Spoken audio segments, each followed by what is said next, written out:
Un cohete que al principio solo era el sueño de un hombre de ir al espacio termina transformándose en el arma de destrucción más preciada de Hitler. El V2 fue una innovación increíble. Era distinta a cualquier otra arma que hubiera existido antes. Era un misil balístico. El objetivo jamás lo oía venir. Un oficial de la inteligencia británica intenta por todos los medios salvar a Londres de esta arma de guerra revolucionaria. Lo asombroso de las armas V fue que los británicos detectaron su existencia justo a tiempo de contrarrestar el ataque y que no siguiera desarrollándose. Y un soldado estadounidense trae a casa un tesoro tecnológico oculto. Conocimientos que acabarán siendo determinantes para llevar al ser humano a la Luna. Estados Unidos contrató los servicios de personas que habían participado en programas nazis destinados a causar destrucción y daños terribles.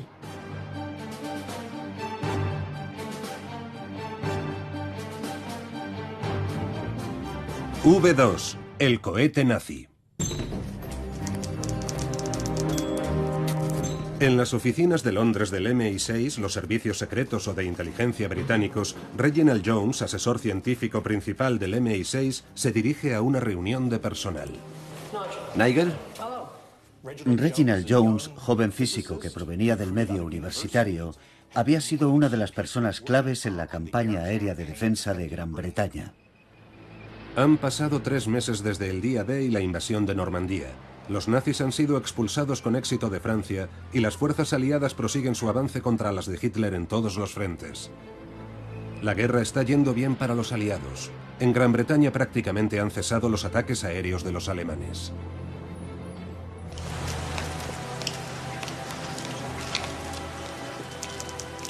A esa misma hora, en el otro extremo de Londres, al oeste, en el barrio residencial de Chiswick, Bernard Browning, de los Reales Ingenieros del Ejército, está llegando a casa desde el frente con un permiso muy merecido. Después de haber experimentado terribles tragedias y derrotas, para los británicos de repente era como si la guerra hubiera terminado. Excepto por algunas salvas finales de despedida, lo que ya empieza a conocerse como la Batalla de Londres ha tocado a su fin. Browning va de camino a una estación de tren cercana para reunirse con su novia, pero decide hacer una parada en una pequeña tienda de barrio. Tiene grandes planes. Quiere casarse en cuanto termine la guerra. Para él, la vuelta al hogar debe ser algo parecido a un nuevo comienzo.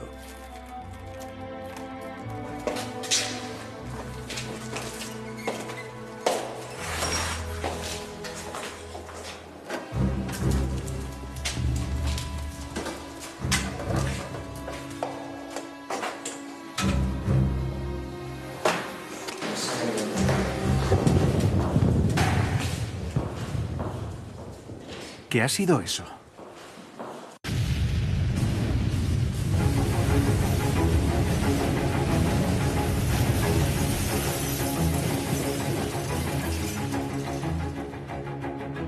La calle Staveley de Chiswick ha quedado reducida a escombros. Bernard Browning nunca tendrá la oportunidad de ver a su novia. Y en ese momento, Reginald Jones ve con claridad que acaban de entrar en una nueva fase letal.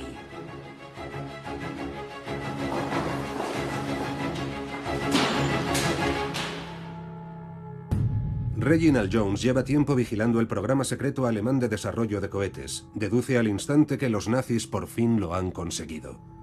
Sin embargo, otros londinenses que oyeron la explosión en Chiswick probablemente pensaron que solo sería otro bicho. Los alemanes llevaban lanzando estas bombas volantes sobre Londres desde el verano de 1944, pero gracias a su característico sonido había tiempo de dar la alarma. 6 días después del día D, cuando los aliados ya han aterrizado en Europa y han empezado a hacer sus incursiones y sus ejércitos están volviendo al continente, de pronto surge del cielo en un ataque contra Londres esta nueva arma, la bomba V1, un peculiar torpedo volante que emitía un zumbido. Había una buena razón para llamarlas armas V, armas de venganza, porque parecían venir en respuesta a la ventaja conseguida por los aliados, tanto con el retorno de sus tropas al continente como con la campaña de bombardeos estratégicos contra Alemania. El V1 era vulgarmente conocido como bicho porque podías reconocerlo por el zumbido de su pulso reactor cuando todavía faltaban un par de minutos para el impacto y ponerte a cubierto. La mejor manera de definir el V1, la bomba voladora, sería decir que fue la precursora del misil de crucero. Tenía alas, estaba propulsada por un pulso reactor, se lanzaba desde lo que parecía una rampa de salto de esquí. Su funcionamiento se basaba en que llevaba cierta cantidad de combustible, suficiente para volar hasta su objetivo. Era un arma muy rudimentaria y pasado cierto tiempo el motor se paraba. Aquel pulso reactor sonaba como un zumbido que iba y venía, que fue el que dio pie a que los londinenses lo apodaran así, el bicho.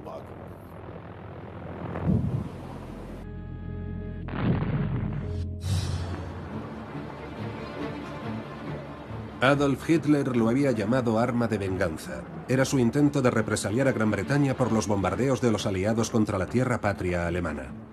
El único propósito del V1 había sido aterrorizar a la población británica. Mientras la guerra fue bien, Hitler no mostró el menor interés en estas Wunderwaffen, armas milagrosas. Pero al cambiar el curso del conflicto, empezaron a interesarle cada vez más. A Hitler le importaban las descabelladas teorías de dominación del mundo que ocupaban su perturbada mente. Se aseguró de que quienes le eran leales se entregaran a la producción de tantas armas como fuera humanamente posible.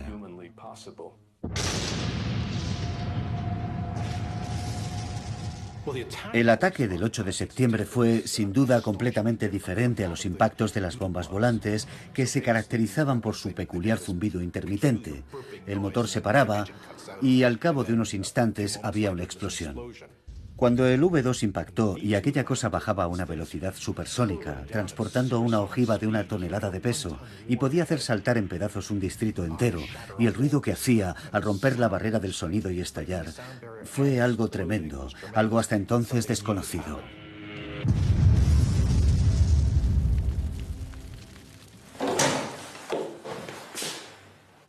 Ha ocurrido. Y Jones, por descontado, estaba en el equipo de científicos del servicio de inteligencia que se encargaba de intentar encajar toda la información reunida sobre las armas V. Reginald Jones lleva gran parte de la guerra recopilando datos de los servicios secretos sobre las armas V de Hitler. Había infinidad de rumores, datos sueltos de inteligencia que indicaban que los alemanes estaban desarrollando cohetes. Analizando los informes de sus fuentes sobre aquel día de septiembre, Jones comprende que sus temores finalmente se han confirmado. Hitler ha hecho blanco en Londres con la siguiente generación de armas de venganza, un cohete que puede lanzarse desde el continente y hacer impacto en Londres en menos de 5 minutos. El V2. Lo han hecho. Los muy desgraciados lo han hecho.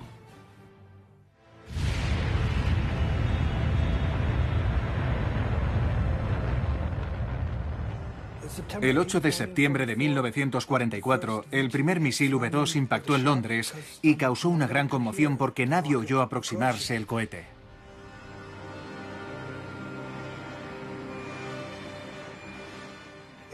Impactó en Londres sin más, causando enormes daños y una gran confusión. Pilló por sorpresa a toda la ciudad.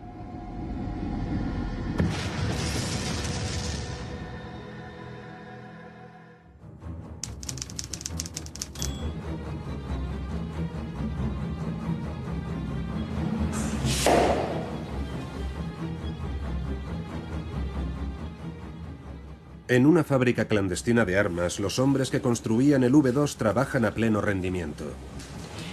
Werner von Braun es el ingeniero aeroespacial alemán de 32 años que concibió, diseñó y construyó el nuevo y asombroso ingenio. Hitler había depositado su confianza en el joven. El ejército alemán, la Wehrmacht, confía en que tras el ataque sobre Londres con el V2, la guerra dé un vuelco a favor de la Alemania nazi. Señor von Braun, mire esto.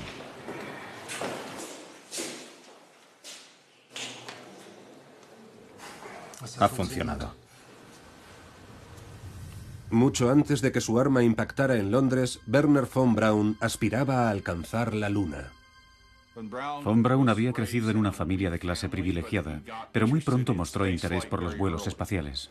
Cuando era niño decía, quiero girar la rueda del progreso. Ingresó en un club de aficionados a los cohetes que hacían lanzamientos de lo que ahora podríamos calificar de juguetes de patio doméstico. No me cabe duda de que en aquella época probablemente se vería como una excentricidad. Y aquellos hombres que apuntaban a las estrellas llamaron la atención del famoso director de cine de ciencia ficción, Fritz Lang.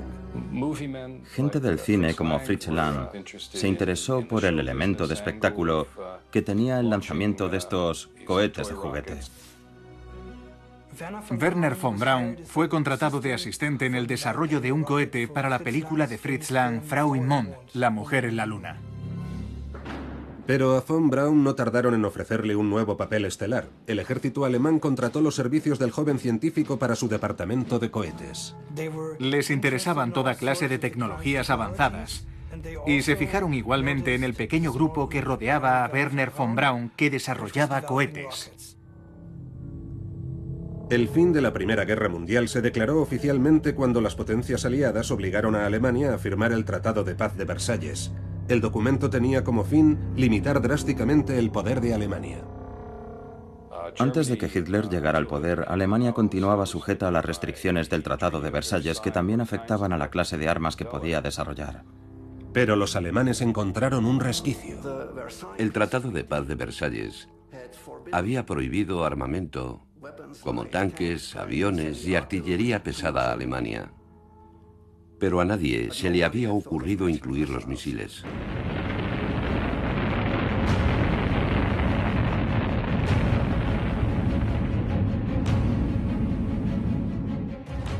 Von Braun no tardó en significarse como un joven brillante que, a pesar de sus 20 y tantos años, ya era capaz de liderar un nutrido equipo. Se hizo miembro del partido en 1937. No puede decirse que fuera un gran entusiasta de la ideología nazi, pero sí un gran oportunista que remaba a favor del sistema y que en varias ocasiones manifestó su confianza en Hitler.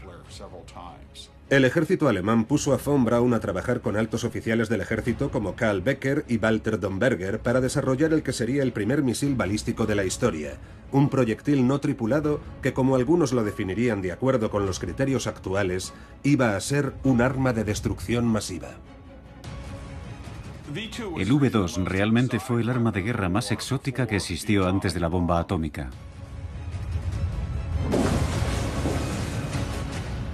¿Cuántas víctimas? Aún no tenemos información. Gracias. Wernher von Braun ha desarrollado un modelo de cohete de trabajo, y Hitler piensa que podría ser un arma muy poderosa para los nazis.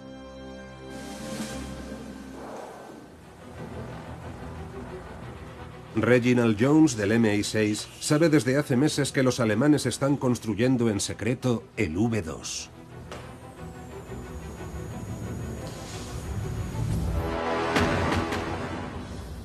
En los servicios secretos británicos se había abierto un debate en torno a qué clase de arma V sería, y claro, había múltiples armas V. En cierto modo, muchos estaban en lo cierto.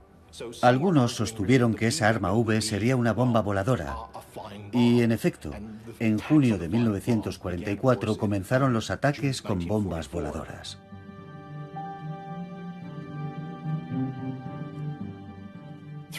A través de un agente en Oslo llegó un informe, el llamado Informe Oslo, en el que se mencionaba que era posible que los alemanes estuvieran desarrollando cohetes para las acciones bélicas ofensivas. Pero es en marzo de 1943, fecha en que los servicios de inteligencia británicos interceptan una conversación sobre cohetes entre dos generales alemanes capturados, cuando verdaderamente toda la maquinaria de los servicios secretos se concentra en la búsqueda de armas V.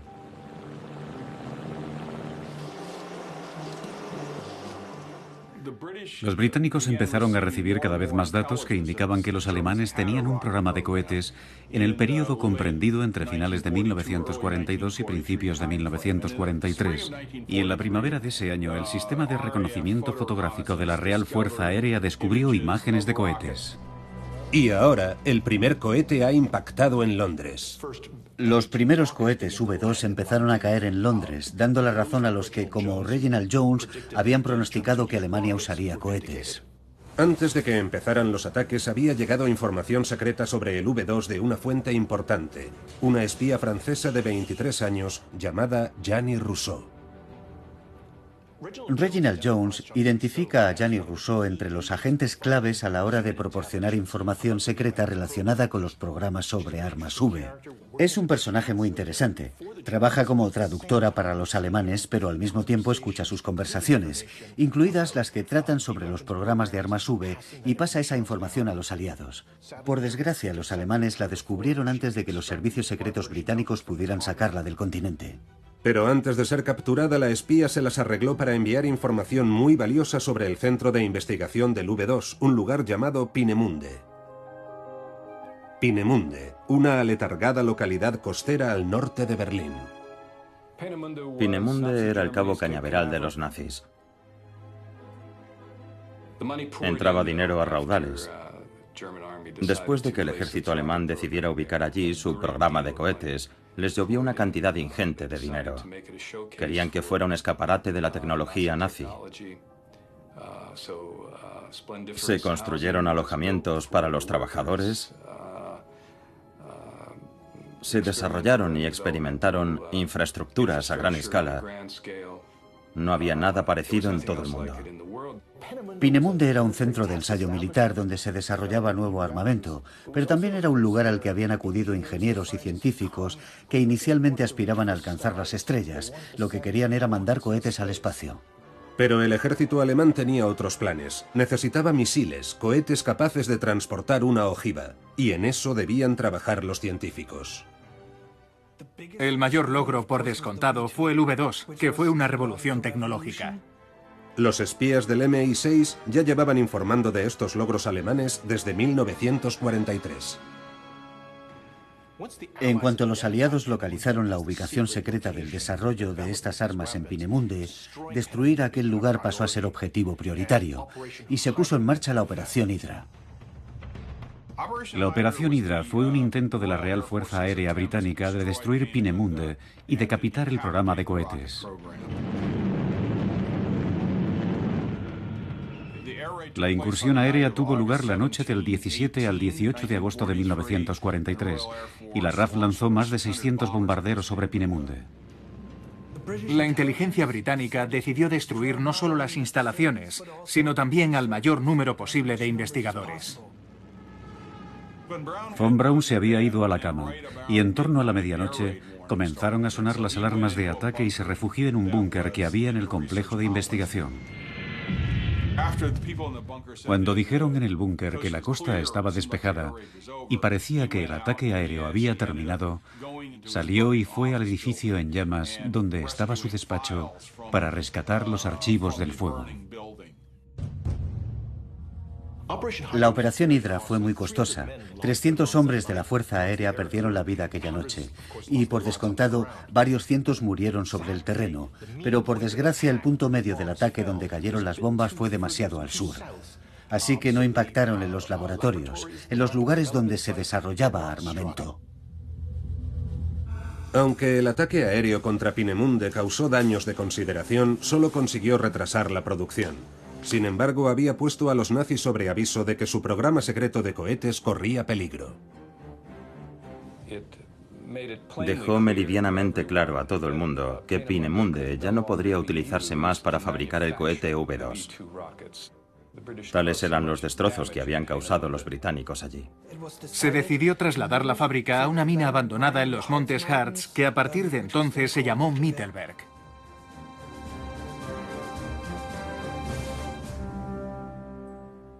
Los aliados fuerzan sin tregua su avance hacia el corazón alemán. El premio final es la capital del régimen nazi, el Berlín de Hitler.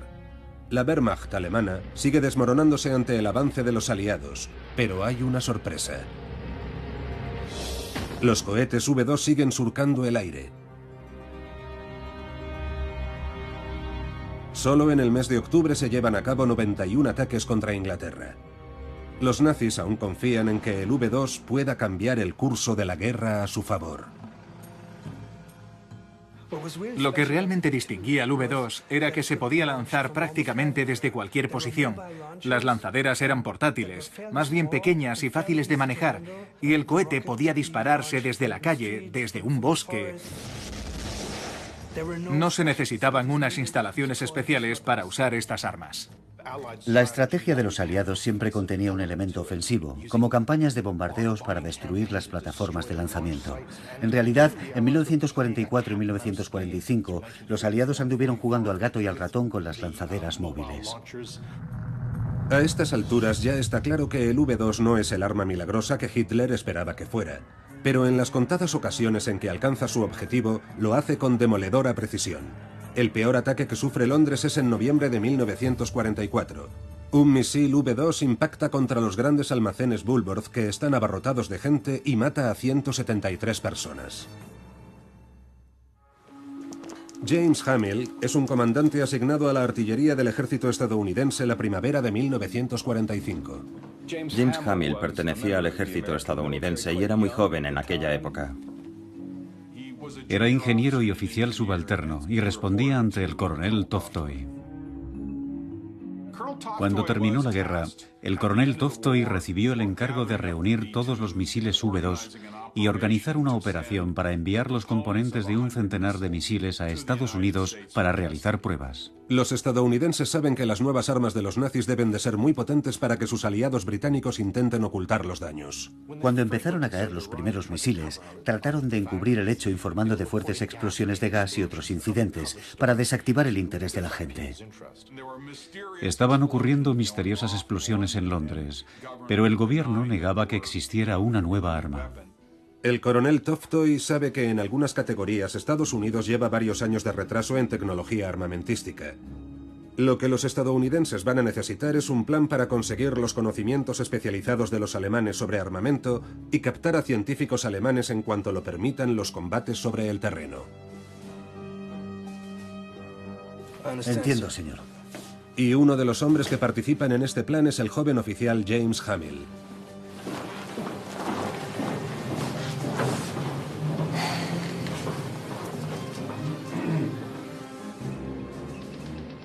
Sobre el terreno, los aliados presionan incansables en su avance, desde el oeste, desde el sur y desde el este. Los masivos avances aliados obligan a las fuerzas alemanas a retroceder. Ahora la clara superioridad de sus tropas, solo en número de efectivos, sumada a la superioridad de su maquinaria de guerra, se revelan insuperables para el Tercer Reich de Hitler. Ningún dirigente alemán en su sano juicio pudo ver otra cosa que no fuera una catástrofe avecinándose. Hitler se negaba rotundamente a ver que estaban a punto de perder la guerra. Aún así seguían llegando misiles V2. 141 ataques en suelo británico solo en diciembre, seguidos de más de 1000 cohetes lanzados contra Amberes en Bélgica. Pero Hitler sigue demandando más V2. El esfuerzo bélico fue cada vez más desesperado e inútil, en paralelo con las cifras de producción de misiles previstas. Las previsiones eran absolutamente irreales.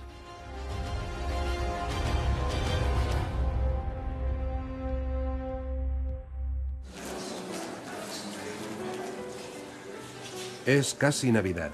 Mientras los soldados mueren en los campos de batalla, Wernher von Braun y algunos de sus colegas se reúnen en un apartado castillo para una celebración muy especial de las fiestas. Hitler sigue aferrándose a la prodigiosa arma de von Braun como su última esperanza para detener el avance de los aliados. El Führer alemán decide enviar a su ministro de armamento, Albert Speer, para homenajear al personal esencial relacionado con el V2. El general Walter Domberger, el representante de armamento Heinz Kunze, el director de la fábrica de Mittelberg, George Ricci, y el propio Wernher von Braun, entregándoles a todos la máxima condecoración del Reich nazi, la Cruz de Caballero. Seguían considerando que von Braun era el hombre indicado para llevar a cabo el programa del V2. Por eso Albert Speer, el ministro de Armamento, lo apoyaba. Y gracias a ese apoyo, von Braun fue condecorado con la Cruz de Caballero en diciembre de 1944.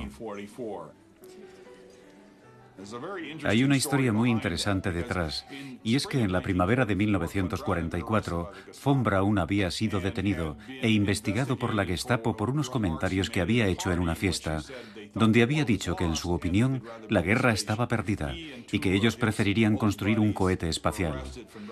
Él y dos de sus colegas más cercanos fueron detenidos. El propio hermano de von Braun fue detenido, a pesar de que era oficial de las SS. Había ingresado en 1940 a petición de las propias SS. Von Braun trabajó intensamente en el V2, a pesar de los terribles abusos que veía que se cometían con los prisioneros del campo de concentración. En realidad, después de su detención ya no merecía toda la confianza de los dirigentes nazis, dependía de a quién preguntaras. El ministro de Armamento, Albert Speer, seguía apoyándolo, mientras que Heinrich Himmler desconfiaba de él. Damas y caballeros, les ruego que se pongan en pie para la ocasión.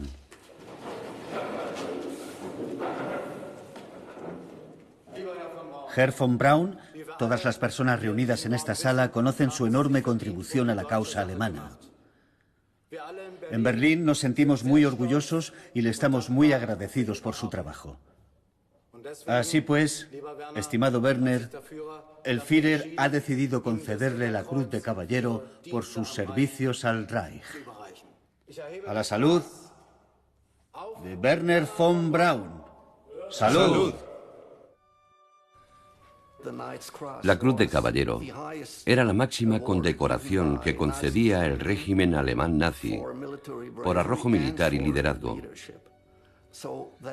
lo que indicaba que los nazis seguían aferrándose a la esperanza de que el V2 consiguiera dar un giro decisivo a la guerra. El hombre que un día quiso llegar a la Luna, en cambio, había terminado con un alto rango en el escalafón del Reich nazi. Las fotografías que sobreviven a la guerra muestran a un von Braun exultante, extasiado. Ningún rastro de incomodidad en su expresión. Claramente está encantado de estar ahí. Esta noche, en honor de Werner von Braun, un modesto espectáculo de fuegos artificiales. Adelante. Para culminar espectacularmente el acto, Speer ordena que varios V2 sean lanzados desde el exterior para celebrarlo.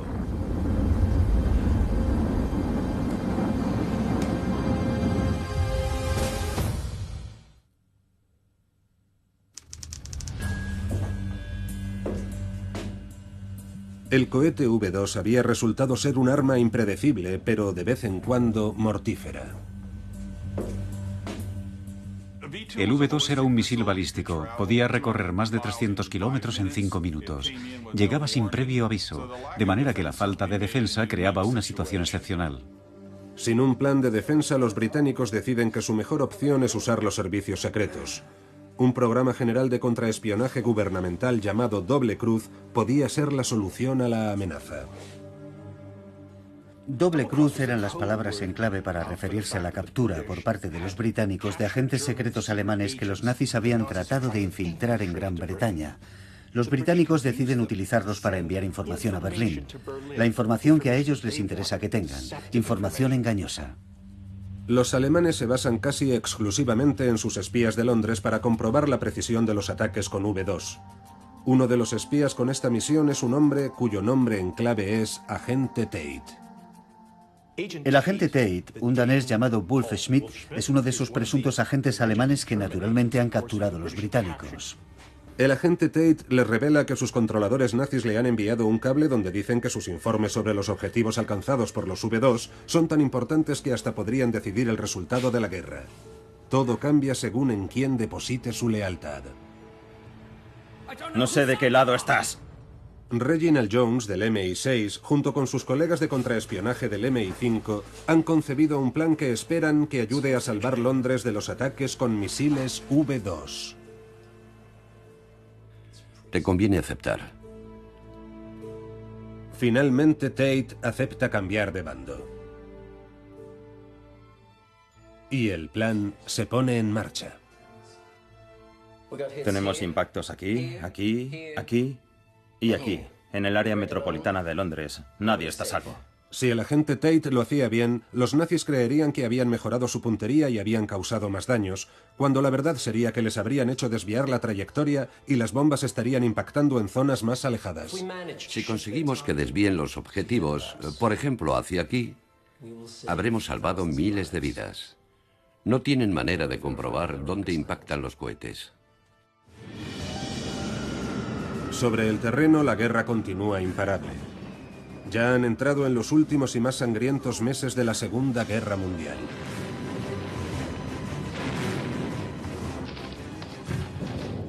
A principios de 1945, la situación que se vivía en Alemania era muy difícil. Los aliados habían consolidado en gran medida su presencia a lo largo del Rin, y lo que quedaba de Alemania estaba entre el Rin y el Oder en su mayor parte. A esas alturas de la guerra, Alemania realmente ya no disponía de los recursos económicos y humanos necesarios para continuar.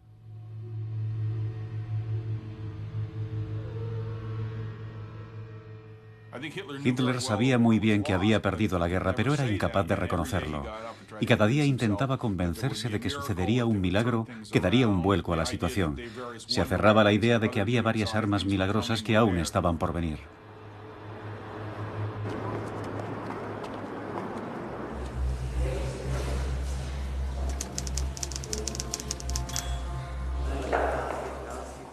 Hitler sigue necesitando desesperadamente creer que el V2 puede ayudar a salvar la Alemania nazi. En enero del año anterior solamente se producían 140 cohetes al mes. Pero ahora la fábrica subterránea de V2 es capaz de producir casi 700. Y la meta del Führer para sus armas de venganza es más del triple de esa cantidad. Mittelberg era el emplazamiento subterráneo de la fábrica de V2, una antigua mina próxima a Nordhausen. El V2 es una de las armas más caras usadas en la guerra, pero hay un precio muy superior: las vidas de los trabajadores esclavos que fabrican el arma.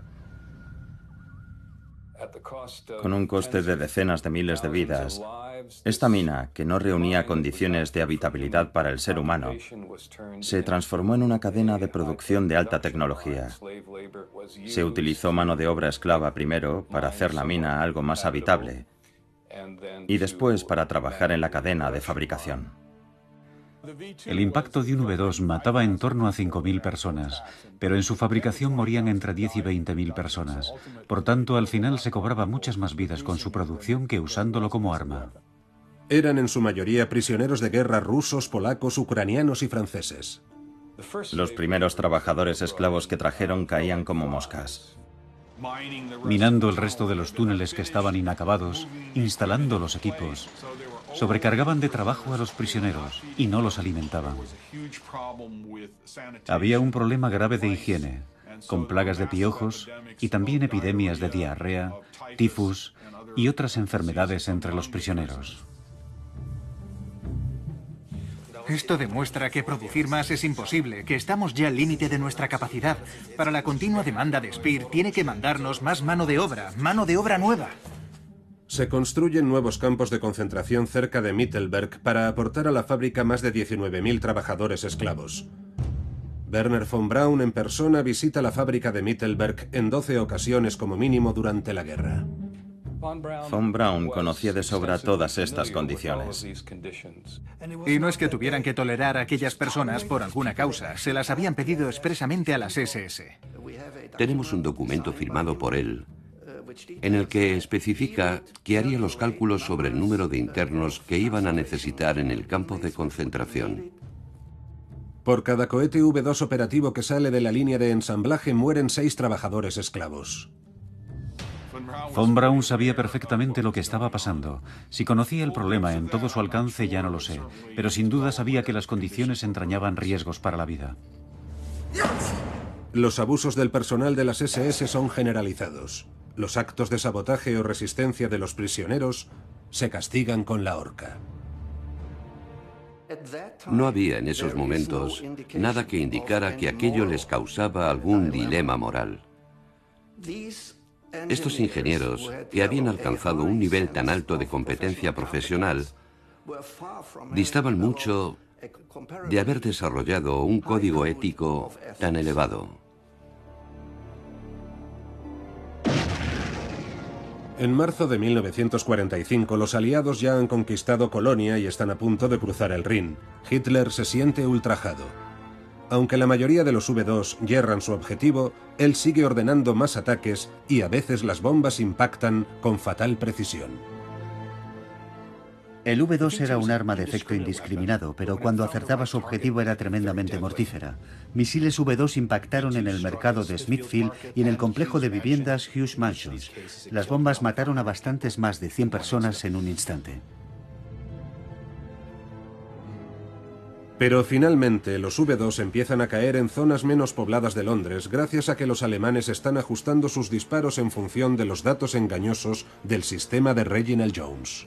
Agentes como Tate fueron utilizados para proporcionar información errónea a los alemanes, tanto para reforzar su idea de que sus lanzamientos eran precisos, que no lo eran, como para alejar sus ataques de Londres. Se calcula que esta estrategia salvó la vida de 11.000 londinenses.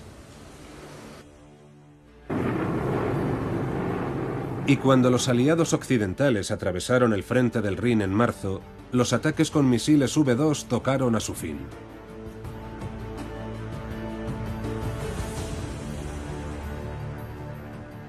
El arma milagrosa de Hitler ha fracasado y con la guerra prácticamente perdida, los recursos del programa alemán quedan disponibles. Ahora los aliados compiten entre ellos. Todos los aliados se afanaron en localizar al mayor número posible de científicos que hubieran participado en el desarrollo de estas armas secretas, y en ocasiones la competencia entre el este y occidente llegó a ser feroz. Pero incluso hubo competencia entre los mismos aliados occidentales. Franceses, británicos y estadounidenses intentaron al mismo tiempo captar a los científicos alemanes y recopilar sus documentos. ¿Quién conseguiría los documentos alemanes, los materiales de fabricación de los cohetes y a los propios investigadores alemanes?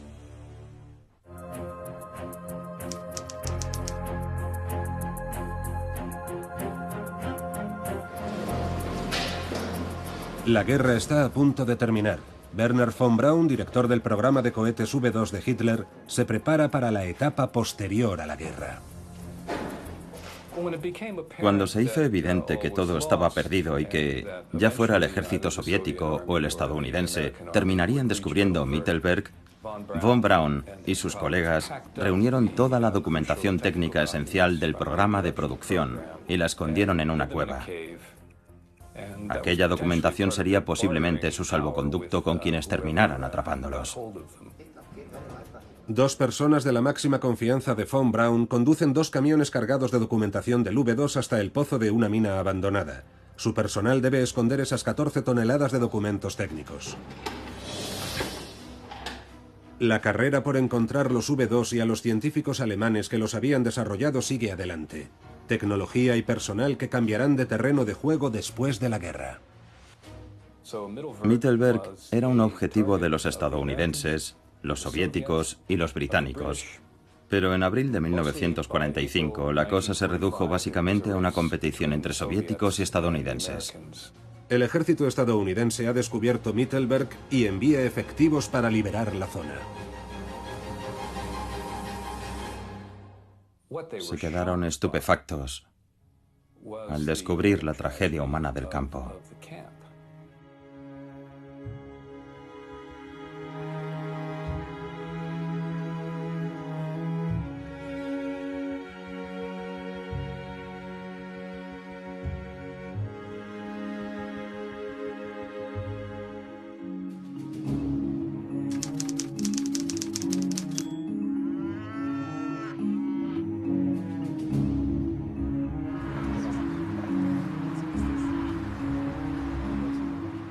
Werner von Braun y su equipo de ingenieros de cohetes deciden esperar hasta el fin de la guerra en un entorno completamente distinto. Temiendo ser capturados por el ejército soviético, pues pensaban muy acertadamente que no les brindarían una acogida tan cálida como el ejército estadounidense, huyeron a Baviera. Los ingenieros esperan la llegada de los estadounidenses en un acogedor hotel alpino. En general, preferían rendirse a Estados Unidos si era posible. La mayoría pensaba que los estadounidenses no serían tan vengativos y que probablemente tendrían dinero para apoyarlos en el futuro y así podrían seguir trabajando. Tenían buenas razones para esperar resentimiento por parte de británicos, franceses y soviéticos. Se ha publicado que Wernher von Braun dijo al final de la Segunda Guerra Mundial: "Mi país ha perdido 2 guerras mundiales y esta vez quiero estar en el lado de los vencedores".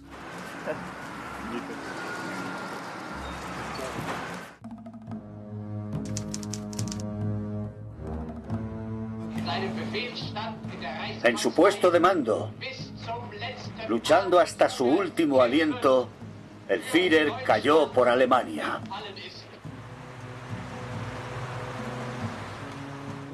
Cuando se difundió la noticia de la muerte de Hitler por la radio, los ingenieros enviaron al hermano menor de von Braun, un chico llamado Magnus, colina abajo en bicicleta, en busca de las fuerzas estadounidenses.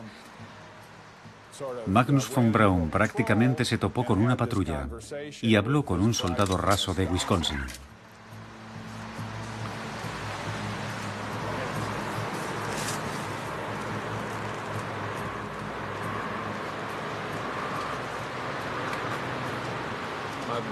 Mi hermano es el inventor del cohete V2. Estamos en el hotel, en la montaña, a 5 kilómetros de aquí.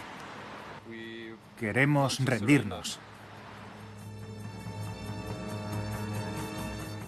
Le llevó un tiempo convencer a aquellos soldados, todos soldados rasos, de que no estaba loco y de que los creadores del V2 estaban realmente en un hotel arriba de la montaña. ¡Vamos!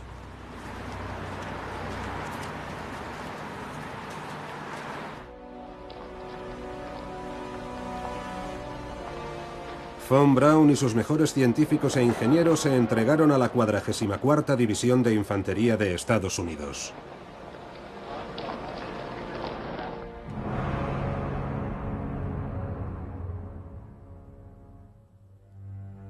En Mittelberg, los estadounidenses también pudieron reunir las piezas sueltas del programa de producción de V2.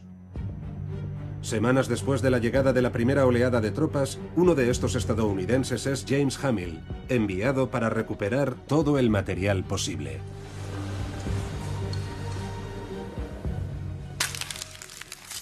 La misión especial V2 era un intento de recuperar un centenar de cohetes V2 para realizar pruebas en Estados Unidos, y debían procurar hacerlo antes de que los soviéticos llegaran hasta allí, porque se suponía que los soviéticos ocuparían Mittelberg en su avance.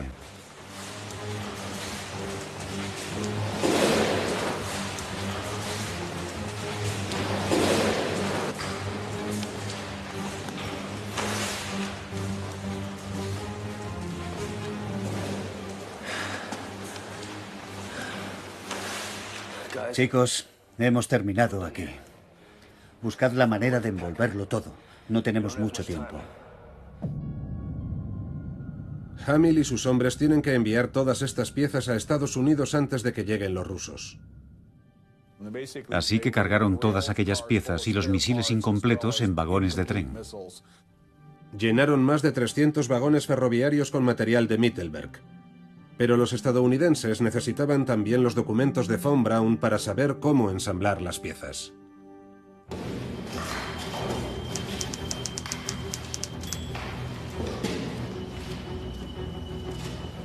Wernher von Braun ha ocultado la documentación secreta sobre la producción del V2 en una mina cercana a Mittelberg.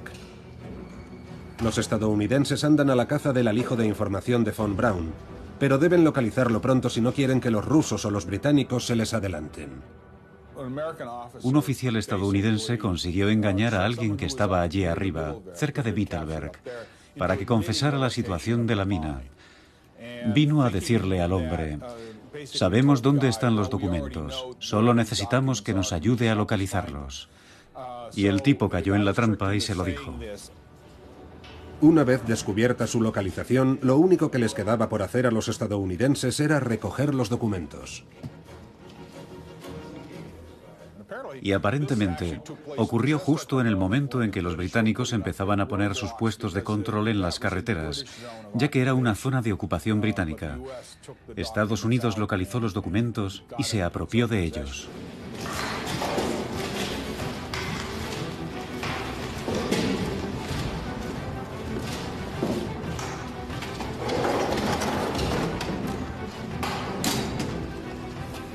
Se trata de información esencial que en el futuro permitirá a Estados Unidos desarrollar su propio programa de misiles balísticos y finalmente hasta viajar a la Luna.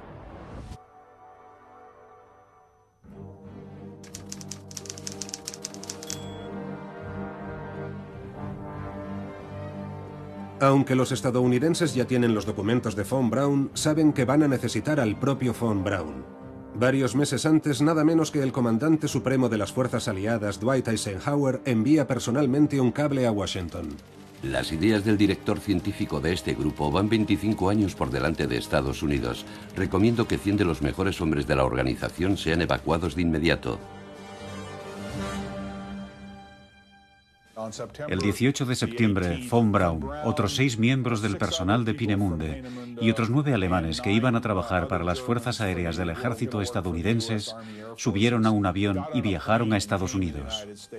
Pese a las objeciones del Departamento de Estado a permitir que científicos y posibles criminales de guerra nazis entraran en Estados Unidos sin una exhaustiva investigación de antecedentes, el ejército insiste en que Von Braun y sus hombres reciban permisos temporales de trabajo en Estados Unidos.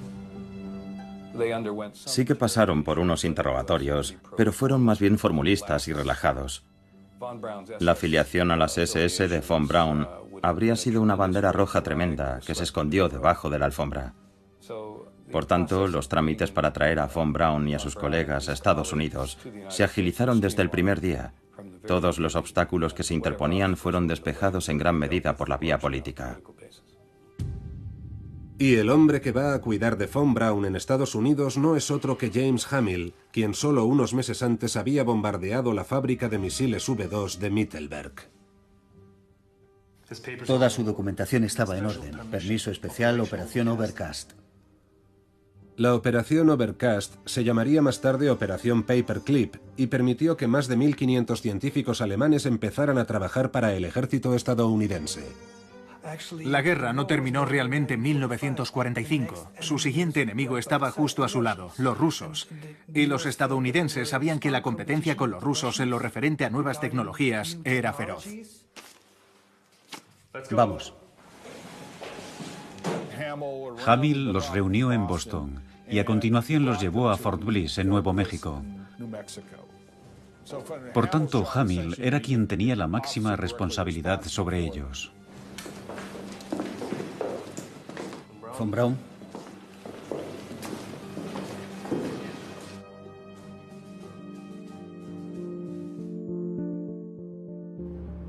Von Braun va a trabajar para los estadounidenses. Su tarea diaria era investigar aplicaciones militares de los misiles, pero él albergaba la esperanza de que en Estados Unidos le permitieran algún día desarrollar un nuevo programa y finalmente viajar al espacio. Estaba obsesionado con la navegación espacial, así que no dejó de creer en su sueño y confiar en Estados Unidos. Finalmente llega a ser jefe del programa del cohete Saturno en un organismo estatal de nueva creación, la NASA, Administración Nacional de la Aeronáutica y el Espacio. Y en calidad de tal, conoce a un joven presidente de Estados Unidos solo 17 años después de inventar el cohete que se suponía que iba a dar la victoria a Adolf Hitler en la Segunda Guerra Mundial.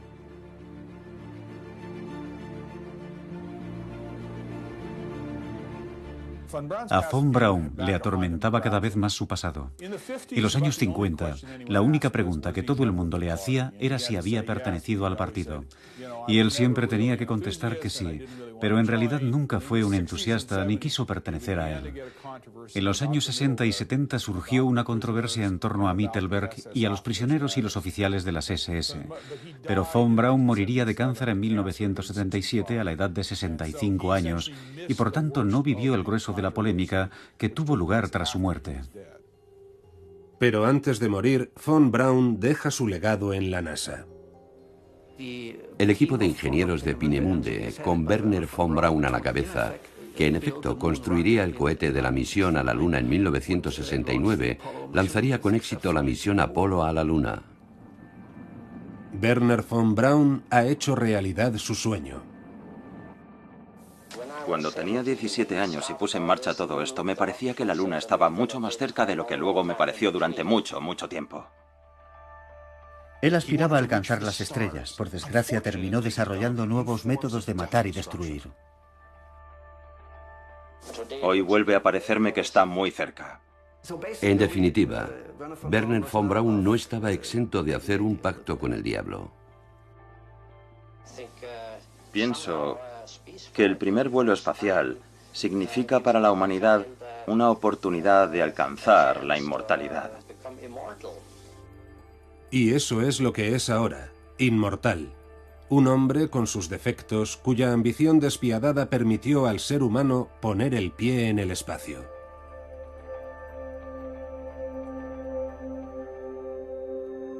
James Hamill supervisó a Wernher von Braun en su trabajo de desarrollo de cohetes para el ejército estadounidense hasta 1952. Se retiró en 1961, año en que Kennedy anunció la misión Apolo. En 1993, Reginald Jones recibió una medalla de la CIA por su trabajo sobre el V2. Junto a él, Jeannie Rousseau fue también condecorada en la ceremonia. Había sobrevivido a 3 campos de concentración. Wernher von Braun dirigió el Centro de Investigación del Cohete Saturno de la NASA durante 10 años. Murió 8 años después de haber enviado a un hombre a la Luna. El controvertido programa de la Operación Paperclip trajo a los científicos nazis a Estados Unidos, pero también permitió a la humanidad avanzar con pasos de gigante. La tecnología del V2 sirvió para promover los viajes espaciales de Estados Unidos, una frontera que todavía se está explorando en la actualidad.